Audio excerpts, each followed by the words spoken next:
क्या धान का कटोरा कहे जाने वाला छत्तीसगढ़ अब अफीम का कटोरा बनते जा रहा है? ये सवाल इसलिए उठ रहा है क्योंकि छत्तीसगढ़ में एक के बाद एक अफीम खेती के मामले सामने आ रहे हैं।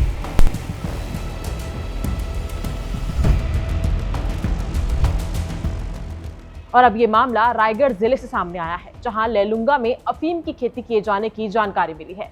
फिलहाल अभी इस बात का खुलासा नहीं हो पाया है कि यहाँ कितनी बड़ी मात्रा में अफीम की खेती की जा रही है, लेकिन बड़ा सवाल ये है कि आखिर अनाज पैदा करने वाले किसान क्यों नशे की फसल उगाने लग गए हैं। दरअसल ये पूरा मामला रायगढ़ के लेलुंगा के नवीन चट गांव का है, जहां अफीम की खेती किए जाने का मामला सामने आया है। बताया जा रहा है कि यहाँ का किसान अपने खेत के कुछ हिस्सों में चोरी छिपे अफीम की खेती कर रहा था। अफीम की खेती किए जाने की जानकारी होने पर ग्रामीणों ने पुलिस को सूचना दी, जिसके बाद इस पूरे मामले का खुलासा हुआ है। वैसे देखा जाए तो छत्तीसगढ़ में इससे पहले भी रायगढ़ जिले में अफीम की खेती का खुलासा हो चुका है, जहां तमनार थाना क्षेत्र के अंतर्गत आमाघाट गांव में नदी किनारे लगभग 1 एकड़ जमीन में अफीम की अवैध खेती का पता चला था। पुलिस को मुखबिर से जानकारी मिली, तब पुलिस दल मौके पर पहुंचा था और आरोपी मार्शल सांगा को हिरासत में लिया गया था। इससे पहले भी छत्तीसगढ़ के दुर्ग जिले में एक बड़ा अफीम खेती का मामला सामने आया था।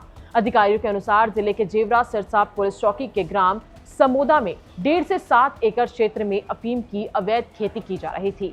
ये खेती शिवनाथ नदी के किनारे की जमीन पर की जा रही थी। मामले में 2 भाजपा नेता विनायक ताम्रकार और ब्रिजेश ताम्रकार को हिरासत में भी लिया गया था। वैसे अफीम की खेती को लेकर छत्तीसगढ़ में सियासत भी तेज हो गई थी। इस पूरे मामले को लेकर कुछ दिनों पहले अरुण साव का भी बयान सामने आया था। उन्होंने कहा था कि राज्य सरकार नशे के अवैध कारोबार के खिलाफ लगातार अभियान चला रही है और किसी भी दोषी को बख्शा नहीं जाएगा।